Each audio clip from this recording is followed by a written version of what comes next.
Also herzlich willkommen zu meinem Gothic Podcast Gothic Matters. Das ist die 23. Ausgabe und diesmal mit Jenny und Björn vom damaligen Piranha Bytes und heute Pithead Studio. Hallo. Hallo. Hallo. Wahrscheinlich kennt jeder in meiner Community die lieben beiden. Und heute werde ich euch einige Fragen stellen zu allem, was ihr bisher gemacht habt und auch zum neuen Spiel. Ja. Also zuerst zu euch persönlich. Wie seid ihr damals zur Spieleentwicklung gekommen? Oh, wie bin ich dazu gekommen? Ich habe studiert, Lehrer bin ich für Physik und Chemie und ja, das fing irgendwie an als Nebenjob, um sich das Studium zu finanzieren. Und ja, das hat irgendwie so viel Spaß gemacht, dass ich dann dabei geblieben bin.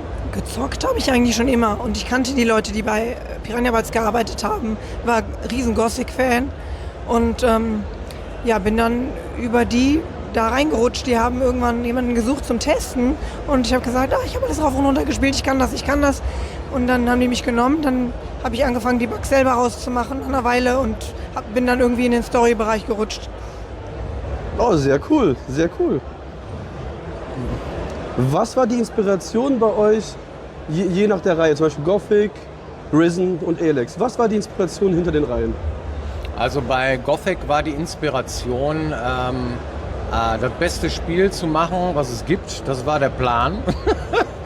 Und so simpel wie einfach. Und inspiriert wurde das Ganze von ganz klar Herr der Ringe, von storymäßig von Klapperschlange, also Escape from New York.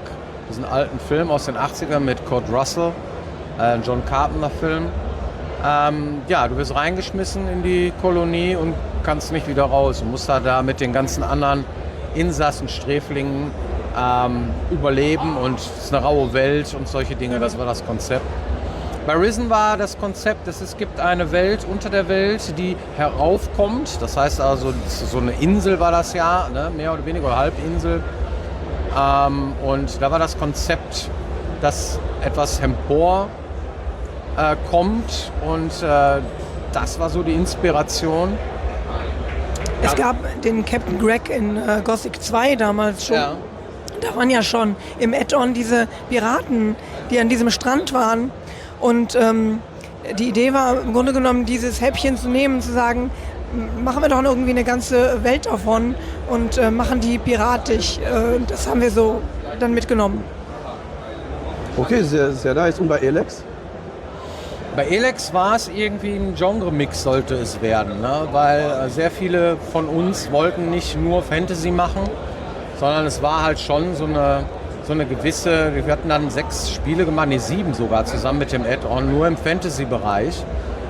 Und viele wollten nicht immer wieder dieselben Sachen bauen, Kisten und irgendwelche Fässer oder sowas, sondern auch mal Hard Surfaces, also irgendwie Metallzeugs und auch mal ein bisschen Sci-Fi mit reinmixen.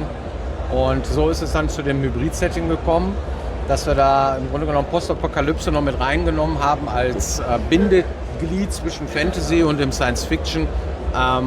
Das war so der Plan und ja, das haben wir immer schon gewollt, mal so ein bisschen Science-Fiction reinzubringen und das war so mehr also der Plan bei Elex. Ja. Sehr cool. Bei Kralon ist es jetzt so, dass wir uns überlegt haben, wir sind ja jetzt nur noch zu zweit nach der Schließung von Piranha Bytes und dann hatten wir gedacht, mein Gott, wir haben so viel Bock noch und so viele Ideen, aber was könnte man denn zu zweit schaffen? Dass man theoretisch sowohl inhaltlich machen könnte, aber auch finanzieren kann. Und dann kamen wir so auf die Idee, naja gut, wenn es irgendwie auch so eine abgeschlossene Welt gibt und wo du verschiedene Elemente mit reinnimmst. Und wir haben damals total gerne Arx Fatalis gezockt oder hier du hast super viel die Ultima Underworld Sachen gespielt und wir lieben diese ganzen Arcane-Spiele. Das sind so Immersive Sims, so die Dishonored und Prey und was die nicht alle gemacht haben. Und da haben wir gedacht, dieses Konzept, das ist super. Also wir haben die Idee genommen und später kam einer und sagt, ey, das ist doch ein Immersive Sim. Und wir so, ja klar. Und dann haben wir ein paar Rollenspielelemente reingenommen, ein paar Elemente aus dem Adventure-Bereich, ein bisschen Walking-Simulator, ein bisschen Grusel und dann haben wir so eine Mixtur gemacht in dem Gewand eines Dungeon-Crawlers. Klingt kompliziert, ist es aber gar nicht. Es ist einfach eine sehr puristische Oldschool-Variante eines, du bist in eine tiefe Mine gefallen und musst jetzt durch vor allen Dingen Exploring und Story gucken, wie du jetzt zurande kommst. Und das ist das, was wir hier mitgebracht haben. Ach, sehr cool. Okay. Was hat euch bei der Entwicklung jemals am meisten geprägt in eurem Leben? Boah, das ist schwer zu beantworten, weil Ranking ist immer schwierig. Ne? Also sag, was ist immer das Beste, was ist das Schlimmste? Was mich sehr geprägt hat, war auf jeden Fall die Zeit, wo wir selber Rollenspiele gespielt haben immer. Ne? Live-Rollenspiele haben wir sehr viel gespielt, früher in unserem Freundeskreis. Und mit Pen and Paper habe ich angefangen, da war ich 12 Jahre alt, ne? Mit Dungeons and Dragons. Das hat uns sehr geprägt, weil wir einfach Bock haben auf dieses Rollenspielgedöns. Ne? Und das ließ sich auch irgendwann super übertragen auf Computerspiele. Und das nah dran sein, das sich mit beschäftigen, mit kleinen Sachen, sich über jedes Item freuen, was man findet, so, das ist so. Und die Geschichten, die dann da erzählt werden, coole Dialoge, ja, das ist so das, was es ausmacht, irgendwie Computerspiele zu machen, finde ich. Okay. Bei der ganzen Reise, die wir jetzt hinter uns haben, er macht das jetzt schon seit über 26 Jahren und ich immerhin seit über 16. Da ist es so, dass du einfach unglaublich vielen unterschiedlichen Menschen stehen geblieben war diese Idee. Wenn du eine Idee hast oder eine Vision hast, kannst du dich von vielen Menschen, von Meinungen, von Filmen, Büchern, Spielen inspirieren lassen, aber dabei deiner eigenen Idee zu folgen, das hat uns immer belohnt. Und zu stark davon abzuweichen, oft nicht. Und das ist so das, was ich so mitgenommen habe bis heute, zu sagen, wenn du einen Traum hast oder einen Wunsch, dann nimm dir das, glaub an dich, halte durch, mach weiter. Und das ist so das, glaube ich, was mich heutzutage so mit am meisten begleitet. Okay, sehr cool. Ihr hattet damals bei Gothic 2 irgendein Entwickler so ein Easter Egg mit dem Auto. Ich hätte gerne ein Spiel mit Autos gemacht. Gibt es irgendwelche Genres, die ihr noch gerne entwickelt hättet, die ihr aber aus Gründen von Publishern oder was auch immer nicht machen konntet? Irgendwie? Eigentlich nicht. Dieses Immersive Simulation Ding, da träume ich eigentlich schon ziemlich lange von. Seit ich Ultima Underworld gespielt habe, hat mich diese Art von Spiel auch immer geprägt. Und wir hatten bei Piranha Bytes auch öfter mal so eine Schulterkamera immer versucht, immer näher ran an den Sachen zu kommen. Ne? Und dann haben wir dann ja auch die Kamera variabel gemacht, dass man sehr weit weg ist und auch sehr nah dran. Und ich wollte einfach mal irgendwann ein Ego-Perspektive-Spiel machen. Ich mag nämlich auch VR-Spielen gerne. Ich mag Bethesda-Spiele, die inspirieren uns auch immer sehr. Also Fallout oder Skyrim, ne? Also die Elder Scrolls-Reihe an sich überhaupt. Ich bin auch sehr gespannt, was als nächstes da kommt. Und auch jetzt Oblivion, das Remaster spiele ich gerne, solche Dinge. Und das ist ja vornehmlich auch Ego-Perspektive so, ne? Und das ist eine Sache, den Traum, den erfüllen wir uns jetzt. Das heißt also, wir machen jetzt tatsächlich ein Spiel, was wir immer mal machen wollen. Außerdem konzentrieren wir uns ja hauptsächlich auf die Sachen, die, meine Stimme, die ist Messe mitgenommen. Also wir konzentrieren uns auf die Sachen, wo wir glauben, dass wir da auch Stärken haben. Wenn du halt ein Spiel machst, wo du unglaublich viele Features bedienen musst, dann hast du immer so deine Stärken und deine Schwächen. Und wir glauben, unsere Stärken liegen vor allen Dingen auch in diesem Welterkunden. Ja? Also etwas aufbauen, das irgendwie für die Menschen, die das spielen, interessant bleibt. Und das ist etwas, wo wir dann auch ein Hauptaugenmerk drauf legen. Das heißt, jetzt zum Beispiel machen wir ein Spiel, wo sich einfach lohnt, in alle Ecken zu gucken, weil du alles irgendwie nehmen und untersuchen kannst. Du kannst dann irgendwelche Items finden, kannst auch wie gewohnt alles mitnehmen, was du brauchst. Und das ist so ein Ding, das machen wir auch selber. Wenn ich jetzt irgendwas spiele, dann gehe ich erstmal in irgendeinen Raum, dann gucke ich erstmal, geh erstmal in die Ecke und guck mal, was hinterm Feuerlöscher ist, weil das viel spannender ist für mich, alles zu looten und mitzunehmen, anstatt jetzt straight durchzuspielen. Klar, willst du für Spieler, die so spielen, das auch möglich machen. Die haben es etwas schwerer, haben dann Sachen übersehen, müssen sich später vielleicht mehr kaufen. Aber das zu bedienen, dieses langsame Spiel, dieses Gucken, dieses Schleichen, das ist schon sehr interessant. Und darum haben wir eigentlich immer schon versucht, Sachen zu machen, die wir glauben, dass wir die können. Und da unser Hauptaugenmerk drauf legen, anstatt jetzt ein Genre zu wechseln, das du noch nie gemacht hast. Dann ist das Risiko natürlich auch sehr groß, dass dir das nicht gelingt oder dass du viele Sachen nicht beachtest, die dann nicht funktionieren. Oder schlicht sowas wie Multiplayer, das können wir einfach nicht. Ja, haben wir nie gemacht. Konnten wir noch nie. Ja? Haben wir nie gemacht, genau. Gar kein Problem. Gibt es also ein Fantasy-Universum, wo ihr sagt, wo ihr ein Spiel entwickeln würdet, wenn ihr die Möglichkeit dazu hättet? Deus Ex, glaube ich, wäre sehr interessant für uns. Das ist auch ein Immersive Simulation-Titel, die da bauen immer, ne? Vor allem die Klassiker von damals. Und das ist, glaube ich, so ein Ding, da hätte ich auch mal Bock drauf. Ja. Okay. Ich hätte voll gerne Ron Gilbert mal über die Schulter geguckt, wie er Adventure-Rätsel macht. Kommt wahrscheinlich nie dazu, aber das fand ich spannend. Okay. Jetzt machen wir einen Übergang in Gothic 1. Es ist ja auch immer erstaunlich, wie in Gothic 1 zum Beispiel Dinge wie Nordmar oder so irgendwann dann in Gothic 3 auch eingefügt habt. Oder auch andere Dinge und dann mit dem mit Generalier und alles, das ist super gewesen. Was war aber die größte Hürde bei der Entwicklung von Gothic 1? Die größte Hürde? Die größte Hürde war, dass wir nicht fertig geworden sind. Weil wir sehr viel uns vorgenommen hatten. Wir hatten einen Multiplayer uns auch noch vorgenommen, wir hatten auch noch einen Cutscene-Sequencer drin und so, wir sind über technische Probleme gestolpert, wir haben unheimlich viel Daten produziert und es gab ja auch unheimlich viel Konzept noch, was irgendwie wie die Orkstadt oder so, die wir nicht richtig umsetzen konnten, weil einfach zu viel wurde. Da sind wir über uns selber gestolpert, über unseren eigenen Anspruch ein Stück weit. Ja. Es sind einigen Sachen tatsächlich auch gerecht geworden, wie wir es wollen, aber bis kurz vor Schluss war noch nicht klar, was das Hauptfeature davon sein sollte. Ja? Da gab es doch gar keine Dialoge am Anfang, da gab es einen Daumen, der immer hoch und runter gezeigt hat, den man steuern konnte. Ja? Also im Grunde genommen sowas wie, ja, es gab keine Dialog-Choices, die man anklicken konnte, sondern irgendwie ja, nein, mehr sollte es nicht geben, es sollte simpel sein. Die Steuerung, die ist ja mit mehreren Tasten so gemacht, ne? Dass man also eine Steuerung drücken muss, um ein Item aufzunehmen. Das ist dem geschuldet, dass man wollte, dass ein Controller oder so ein Gamepad irgendwie mit wenigen Tasten, damit man das Spiel dann spielen konnte. Gamepad kam nie zum Tragen eigentlich am Ende, sondern das war mit Maus und Tastatur nachher zu spielen. Und das sind also Dinge, da sind wir so reingewachsen eigentlich und haben viele Sachen eigentlich gar nicht so geplant, wie sie dann nachher geworden sind. AI sollte viel mehr viel dominanter sein. Die Charaktere sollten erkennen können, ob man irgendwelche Rüstung man trägt und sollten darauf reagieren. Aber da sind wir über so Sachen gestolpert, wie die AI, du kommst in einen Raum rein, die Performance geht in den Keller, weil der Schrank versucht dich anzugreifen, ja, die ganze Zeit, ja. Und so ein Quatsch, ne? Also da sind wir so, haben wir dann wirklich, irgendwann mussten wir auch fertig werden, weil es einfach schon 4,5 Jahre oder so gedauert hat, das Ding zu entwickeln. Und das waren so die größten Herausforderungen, würde ich sagen. Sowas in der Art. Ihr hattet ja gerade eben schon du hattest die Orkstadt schon erwähnt gerade eben. Genau das war eine Frage, was da geplant war mit der Orkstadt damals. Ja, eben, dass da mehr passiert einfach. Ne? Dass man da einfach auch schon mal, ja gut, also wir hätten auch gerne noch mehr Quests gemacht, ne? Und einfach mehr gemacht. So.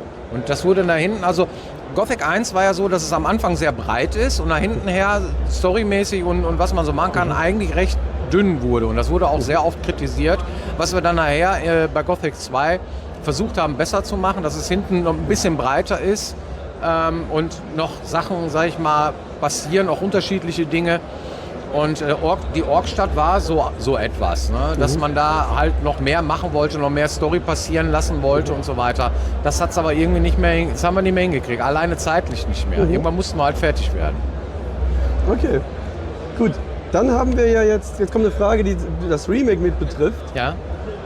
Wie findet ihr das, dass die zwei Features zumindest, die ich jetzt kenne, Ja. einmal das dass die Trolle Goblins werfen, wird jetzt im Gothic Remake hinzugefügt. Ja. Und das mit Fleisch Monster anlocken.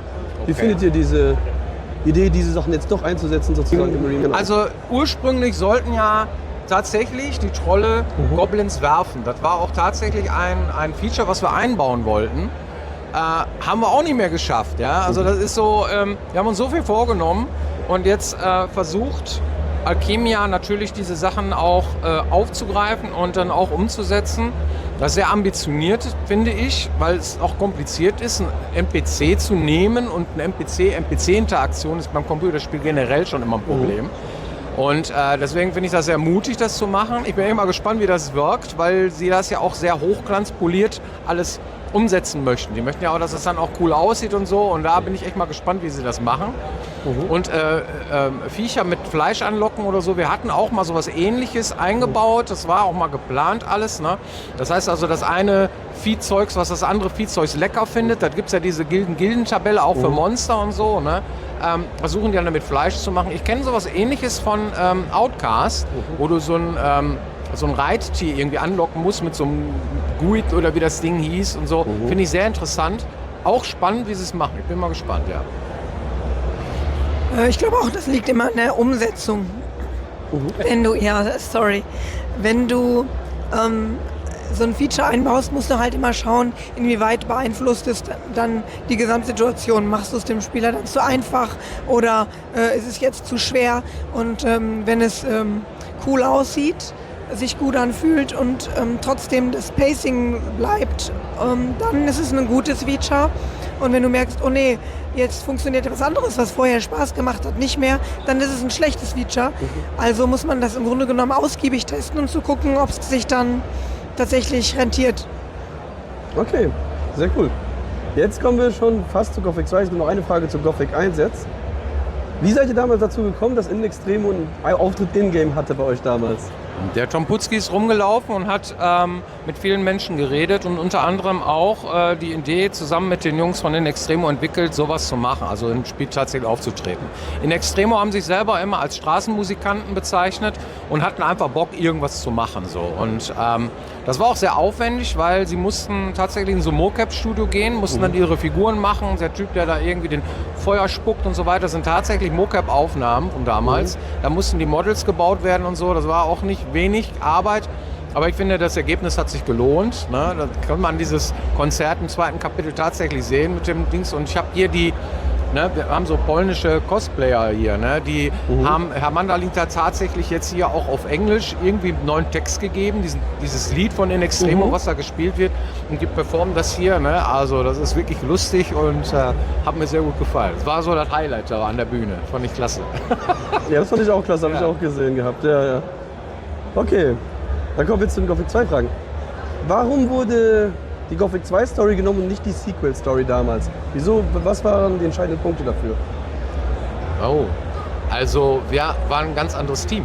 Wir hatten ja mit diesen anderen Dingen gar nichts zu tun zu dem Zeitpunkt. Und haben uns überlegt, wie können wir die Geschichte zu Ende erzählen oder weitererzählen. Und das haben wir uns so überlegt, wie Gothic 2 dann nachher am Ende war. Dass der Held halt irgendwie geschwächt ist durch die Erzrüstung und halt irgendwie das Tor geschlossen hat, wo der Schläfer reingesaugt wird und so ein Kram. Und dann haben wir uns überlegt, wie können wir diese Geschichte weitererzählen. Und dann sind wir dann auch dabei gelandet, dass wir Khorinis darstellen wollten. Sowas, was ja am Anfang von diesem Richter da erzählt wird. Ne? Und das also in dem Anfang von Gothic 1. Und viele Leute haben sich gefragt, wie sieht denn Khorinis überhaupt aus nach Gothic 1? So, ne? Und das war so das Konzept davon, die Stadt tatsächlich zu bauen, dass man da tatsächlich hinkommt. Xardas als Mentor am Anfang, der dir hilft sozusagen jetzt irgendwie. Und dann haben wir uns überlegt, ja, was kann denn die Bedrohung der Welt sein? Drachen finden wir cool, machen wir mal mit Drachen so. Ne? Und so sind wir da reingewachsen. Fanden wir gut. Okay. Ja. Jetzt bezüglich Jaqen-Dar. Jaqen-Dar passt so extrem gut damals in die Gothic 2 Classic-Welt. War das wirklich nicht geplant oder war es eine Sache, die einfach nicht mehr geschafft wurde und die dann doch in einem Add-on endlich ermöglicht werden konnte? Nein, also es war so, dass Sascha Henrichs irgendwie Bock hatte, eine Pyramide einzubauen, so eine Aztekenpyramide. Und das hat er einfach gemacht und die stand dann da rum und alle haben sich gefragt, was ist denn das so? Ne? Und am Ende von Gothic 2 ist es so gewesen, dass wir gucken mussten, wie erfolgreich ist das denn. Ne? Wir haben Gothic 2 fertig gemacht, also wir haben echt wenig Zeit dafür gehabt, 11 Monate oder so. Ja? Das heißt, wir haben die Technik und dieses ganze Konzept und so weiter von Gothic eigentlich mehr oder weniger so gelassen, bis auf ein paar Verbesserungen. Ja? Aber technisch ist es fast das Gleiche und asset-technisch haben wir auch sehr viele Sachen wiederverwendet. Und da war dieser Aztekentempel da und dann haben wir uns überlegt, okay, was können wir denn machen? Es war dann so erfolgreich, dass Leute auch tatsächlich Menschen ein DLC haben wollten. Und dann haben wir gesagt, okay, wie machen wir das jetzt? Müssen wir auch Sprachaufnahmen machen und dies und das und so. Wie kriegen wir das denn jetzt irgendwie da rein? Technisch können wir nicht ein Standalone machen, weil es gab die Technik nicht her. Wir mussten ein Add-in machen. Das heißt, das Spiel musste wieder neu starten von Anfang an und dann hatten wir uns überlegt, wie kann man das denn irgendwie hinkriegen?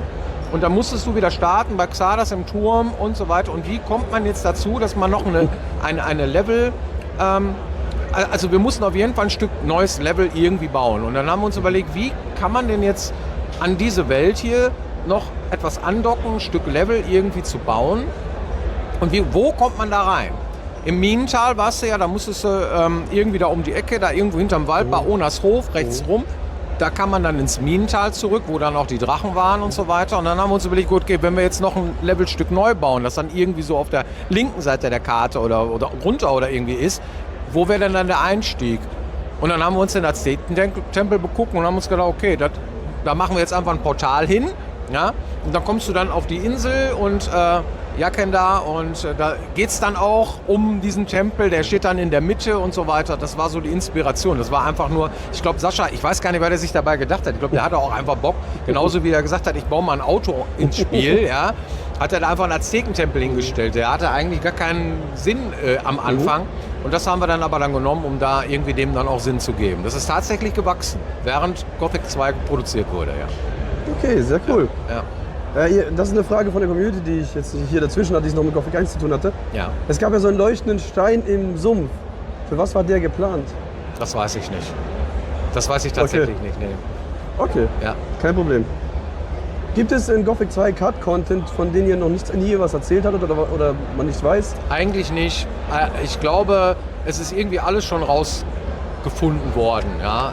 Was wir da so eingebaut haben. Zum Beispiel dieses Alien Dwarf Schild, was wir da aufgebaut haben. Ab hier geht es nicht weiter, dahinter sind Orks oder sowas. Ja? Das heißt, die Menschen, die haben das ganze Spiel schon irgendwie überall sehr granular auseinandergenommen und sich alles angeschaut. Ich glaube nicht, nein. Ich glaube nicht, dass ich noch irgendwas beitragen könnte, was nicht schon andere Menschen schon herausgefunden haben. Okay, verständlich. Es gibt ja übertrieben viele Leute, die sich alles ansehen, jede Ecke. Dann auch den Raum mit den Leichten finden und so. Das war auch geil. Ne? Ja. Deswegen darf man, wenn man Computerspiele macht, auch niemals davon ausgehen, dass etwas, was man in ein Spiel reinmacht, nicht gesehen wird. Darf man nicht machen. Mit der Fleischwanze kann man ja auch überall hin. Ne? Ja. Also, ja. Genau. Dann sind wir schon bei Gothic 3 erstmal. Gothic 3, was war die Inspiration für die Gothic 3 Welt? Die war wirklich, würde ich mir jetzt mal sagen, die schönste in der Gothic-Serie, weil es gab so viele schöne Orte in dem Spiel. Wir wollten einen Kontinent darstellen mit mehreren unterschiedlichen Flora und Fauna, also Klimazonen haben wir das immer genannt. Ne? Da sollte Eiswelt dabei sein, da sollte Wüste dabei sein, wir haben das immer europäischer Wald genannt. Ne? Wenn du das einem Amerikaner sagst, dann sagt er, Moment mal, Kanada ist auch voller Wald, warum jetzt europäisch? So haben wir es immer genannt. Ich weiß nicht, wahrscheinlich wegen den Tannenwäldern oder so, ich glaube, die haben da auch Tannen oder so. Ne? Also was auf jeden Fall Inspiration ist immer Herr der Ringe gewesen, das heißt auch von der Karte her, das ist sehr Inspiration gewesen dafür und Eis ist meistens tendenziell Norden und Wüste halt eher tendenziell irgendwie über. Und da sind wir dann irgendwie gelandet. Ja. Man fängt meistens unten an, endet oben irgendwie so. Also ich glaube, das hat sich einfach ergeben. Ja. Okay. Wie ist denn damals das Rufsystem in Gothic 3 entstanden? Welches System? Das Rufsystem. Ja, also wir hatten sehr viele Sachen geplant, weiterzuentwickeln, um es größer zu machen. Wir hatten Stadt-AI eingebaut zum Beispiel, dass eine AI sich merkt, ob du da erwünscht bist oder nicht, ob du da was geklaut hast oder nicht und so weiter. Das heißt, also wurde sehr aufgebohrt, das Ganze. Und dann hatten wir sehr viele Städte da und hatten auch sehr viele Konzepte entwickelt, aber wir hatten nur wenig Zeit. 3 Monate, glaube ich, habe ich Zeit gehabt, überhaupt Dialoge zu schreiben. So. Und ich habe, glaube ich, 60% der Dialoge geschrieben von Gothic 3. Gerade in diese Städte wie Silden und Gotha und Montserra und sowas. Und die hatten alle irgendwie ein eigenes Konzept, diese Städte. Bei den einen sollst du irgendwie rausfinden, was da passiert. Beim anderen solltest du Leute hinzubringen. Bei einigen wieder den Handel voranbringen und so weiter. Und dass es unterschiedliche Fraktionen geben sollte da auch mit hinein, aber nicht dieses Klassische, was man von uns dann auch nachher immer wieder bekommen hat, dass man sich diesen Fraktionen anschließen kann, sondern es sollte sehr viel freier sein, dieses Spiel. Man sollte irgendwie da eigentlich nur bis zum Endgegner gehen können, direkt schon von Anfang bis Ende den umhauen und dann ist das Spiel zu Ende. Dieses Konzept hat Fallout immer gerne gemacht, vor allem in den früheren Teilen. Das war die Inspiration dafür. Du musst eigentlich nur den Wasserchip nehmen und dann nach Hause bringen, dann ist das Spiel zu Ende so, ja. Und da fehlte aber irgendwie Substanz, da fehlte irgendwas, diese Angehörigkeit. Wir haben sogar Waldläufer eingebaut, so, ja. Und die Menschen fanden das zu wenig und haben gesagt, also die Tester, denen wir das gezeigt haben, ja, aber irgendwie fehlt mir so ein bisschen die Gildenzugehörigkeit. Und dann haben wir dann immer noch, zumindest auf der letzten 5 Meter der Produktion, zumindest noch den Ruf eingebaut, dass man bei den Fraktionen noch Ruf sammeln kann. Hätten wir eigentlich anders haben wollen, aber mehr war da nicht drin. So muss man das sehen. Okay. Ja. Wir haben jetzt 28. Versuch mal, deine Fragen so zu koordinieren, dass du zu mir kommst, wenn wir jetzt noch ein bisschen überziehen. Dass wir die wichtigsten Fragen von deinem... Das sind so 40 Minuten okay, so circa? Ja. Ja, okay, dann gut. Okay, dann zur nächsten Frage. Er hatte so eine Konzeptzeichnung von namenlosen Helden gegen so eine Armee Orks in der Wüste. War das nur für Werbung oder war das wirklich was geplant in der Richtung? Also Konzeptzeichnungen werden meistens immer irgendwie gemacht, um dann mal zu gucken, was so geht. Ne? Also das ist ja auch irgendein Sinn und Zweck eines Concept-Artists, Sachen einfach mal auszuprobieren. Und dieser Artist, ich glaube Uwe war das, ich weiß nicht genau, oder Ralf, einer von beiden war das, der dieses Konzept entwickelt hat. Da experimentiert man sehr viel rum. Und manchmal ist es so, dass eigentlich nur ein Artist da sitzt und ein Bild malt und dann da eine Geschichte zu erzählt. Das haben wir sehr oft gemacht. So, ne? Speziell dieses Bild wüsste ich jetzt gar nicht. Also da war ich gar nicht so jetzt verbunden mit diesem Bild. Ich fand es aber trotzdem cool. Ja. Okay, dann noch eine Frage zu Gothic 3, ich glaube, das ist die letzte Frage. Man kann ja bei den Orks Ruf sammeln und die höchste Rüstung der Orks erwerben, beim Khan sozusagen, wenn man für die alles getan hat.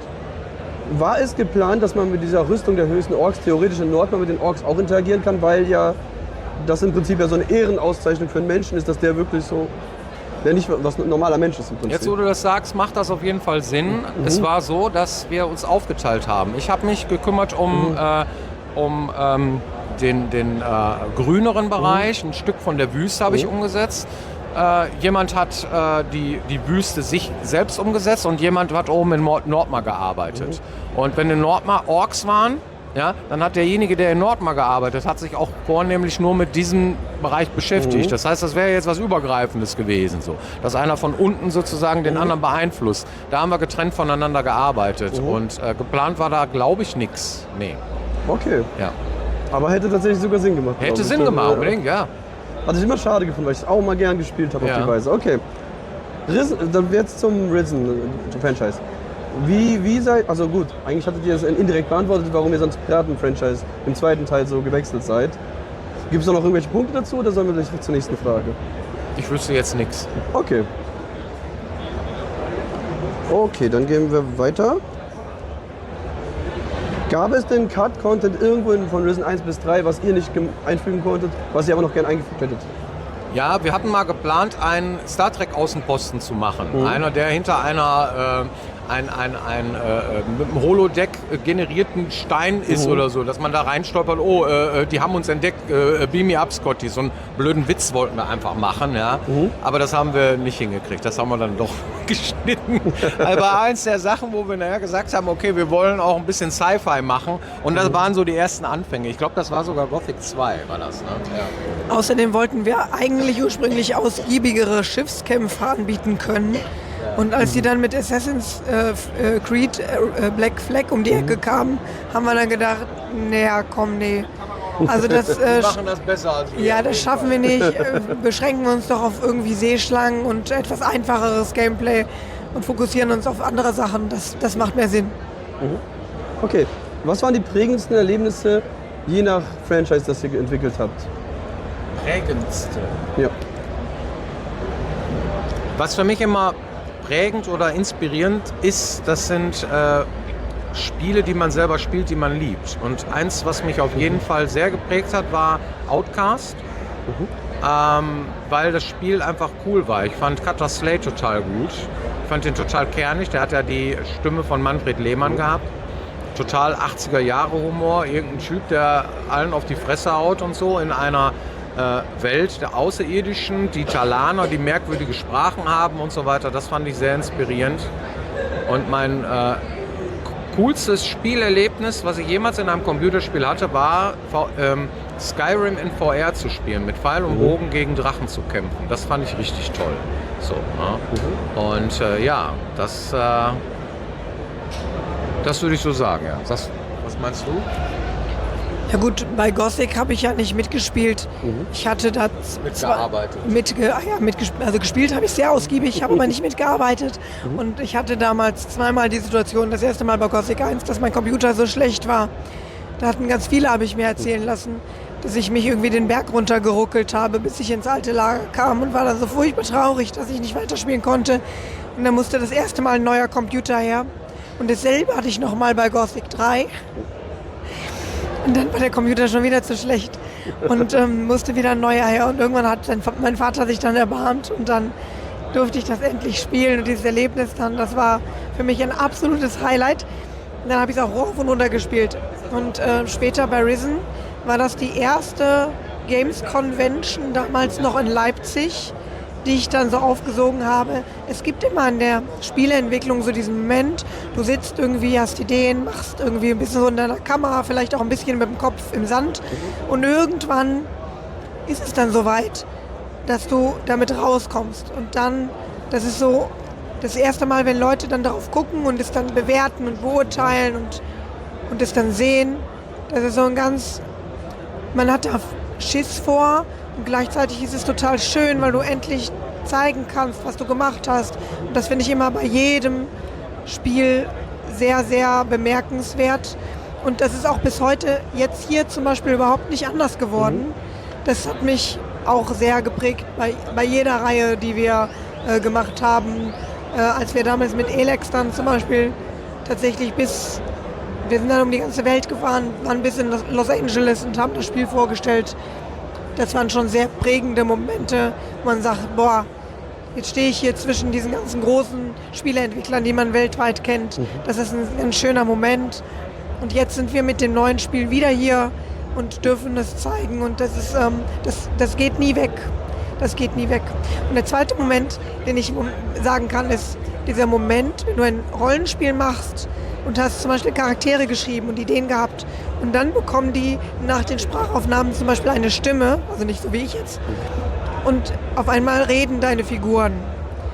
Dann werden die irgendwie so lebendig, dann werden sie zum Leben erweckt. Und das ist so ein Moment, der ist auch nochmal ganz toll, wenn auf einmal das, was du dir vorher so gedacht hast, dann wirklich spricht. Das ist ein schöner Moment. Das kann ich auch vollkommen nachvollziehen. Da kommen wir schon zu Kralon. Welche Elemente aus euren Franchises finden Kralon wieder Verwendung? Also eine Menge, wenn auch ganz puristisch. Das erste war, wir haben uns ja, weil wir ja damals eine eigene Engine hatten, die erste Zeit, die ersten Monate sehr viel mit Unreal beschäftigt, um zu gucken, wie kriegen wir ein Spiel dieser Art überhaupt mit einer neuen Engine hin. Wir müssen uns einarbeiten, vor allen Dingen Björn, ich kann nicht programmieren, Björn kann das. Und dann gab es zum Beispiel damals ein Dialogsystem, ein Quest-System, das wir benutzt haben, das sehr, sehr mächtig war. Und wir wollten zumindest zum Beispiel eine einfache Version davon auch im neuen Spiel haben, damit man sowas wie Entscheidungen vernünftig abbilden kann, weil wir nicht wollen, dass wir ein Spiel bauen, bei dem es egal ist, was du tust. Du musst immer so ein bisschen nachdenken, will ich das jetzt, will ich das nicht, weil die Menschen dann innehalten, bevor sie eine Entscheidung fällen. Das ist ein Element, das wir toll finden und entsprechend haben wir so eine einfache Version vom Dialog- und Quest-System nachgebaut und in Kralon rein. Und das funktioniert auch. Das heißt, wir haben ein ganz einfaches Rollenspielprinzip, ein schönes Dialogsystem mit Choices und ein Quest-System mit einem ganz einfachen Journal, wo du deine Quests sehen kannst. Jetzt auch, aber halt, das ist so alles so die Indie-Variante und das ist sehr puristisch gehalten, was schönerweise unserem Spiel total entgegenkommt, weil es überhaupt nicht ablenkt. Das heißt, diese Idee, in First Person reingesogen zu werden in die Welt, funktioniert gut, wenn du auch nicht so viele überladene Elemente hast, die dich ablenken. Und deswegen passt beides bei dem Konzept so schön zueinander. Okay, sehr gut. Vorhin die Inspo hatten wir schon vorhin besprochen von Kralon. Unter anderem wahrscheinlich auch die Inspo für, warum ihr das im Untergrund gemacht habt. Okay, da Ja, dürft... Ja? könnte man da vielleicht aber auch noch was zum Ruhrgebiet sagen. Ich, Also wir haben seit jeher immer Ruhrpott-Fantasy gemacht. Ne? Also Typen, die dich mit rauen Tonen begegnen und die dich für ein Hutband umlegen. Das war auch immer, das sieht man auch hier jetzt beim Remake, das gefällt, das ist cool und so weiter. Ne? Die arbeiten in Minen, die Typen, die Buddler und so und schürfen da das Erz. Und das hat mit Ruhrgebiet zu tun, das hat mit Kohleminen zu tun. Und das war für uns auf jeden Fall die Inspiration dann am Ende des Tages thematisch und settingmäßig irgendwie da das Spiel stattfinden zu lassen, Kralon. Dann natürlich auch mit Schachtbewohnern, die in dem Schacht drin sind, dann die in dem Dungeon leben, dass die natürlich auch genau so eine Dialoge haben, genau so kernige Typen sind und den Witz und halt auch diesen Charme, diesen Ruhrpott-Charme damit reinbringen. Das ist auf jeden Fall auch ein ganz wichtiges Element. okay, perfekt. Gibt es denn irgendwas, könnt ihr uns irgendwas über die Lore ein bisschen erzählen, über die Welt, ohne zu viel zu verraten noch? Was auch noch nicht jetzt im Prinzip. Naja, also du bist in einem Schacht, du musst halt irgendwie rauskommen erstmal. Du kriegst von einem Dämon sozusagen als Held von deiner Welt, in der du lebst, bist du da eingesperrt und musst halt irgendwie gucken, was geht denn hier. Du hast Wesen, die grüne Augen haben und mit dir reden und du hast Grameler, die grämen, also das heißt die dann irgendwie sauer werden und der wilden Raserei verfallen, die kriegen rote Augen, greifen dich an oder die machen komische Dinge mit dir. Und da gibt es dieses kosmische Rätsel, warum ist die Welt so, wie sie ist? Warum finde ich in diesem Fantasy-Setting, in dem ich mich eigentlich befinde, sehr seltsame, moderne Elemente wie eine Taschenlampe oder wie ein Kuscheltier? Was ist hier los? Das ist doch irgendwie, passt doch gar nicht zusammen. Und das ist das, was du da im Grunde genommen lösen musst, dieses Rätsel. Es ist quasi diesmal im wahrsten Sinne des Wortes kein mittelalterliches Fantasy, sondern tatsächlich Ruhrpott-Fantasy. Okay. Jetzt Frage? Ja? Eine letzte Frage. Eine letzte Frage. Ja. Welche ist denn die wichtigste davon?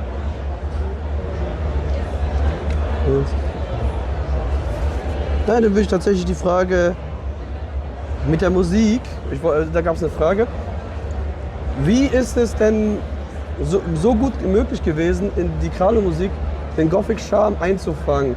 Hat es auch mit zu tun, hast du dich da sehr inspiriert von der Gothic-Musik oder wie auch immer? Und wie macht man sowas? Kai Rosenkranz hat die Gothic-Musik gemacht und er ist ein großartiger Künstler. Der ist sehr inspirierend gewesen, er war ein großes Vorbild für mich immer. Und von ihm habe ich sehr viel gelernt über Stimmung und so weiter. Und offensichtlich hat das auch Einzug gefunden in Kralon, weil es gibt sehr viele Leute, die das tatsächlich auch sagen. Hat sehr viel mit Instrumentalisierung zu tun, das heißt, welche Instrumente ich verwende und in welcher Art und Weise ich Atmosphäre aufbaue. Und ja, das hat wohl offensichtlich irgendwie damit zu tun. Ja. Auf jeden Fall. Gut, was wollt ihr noch den Fans einfach mitgeben? Das ist ja jetzt für den Abschluss so.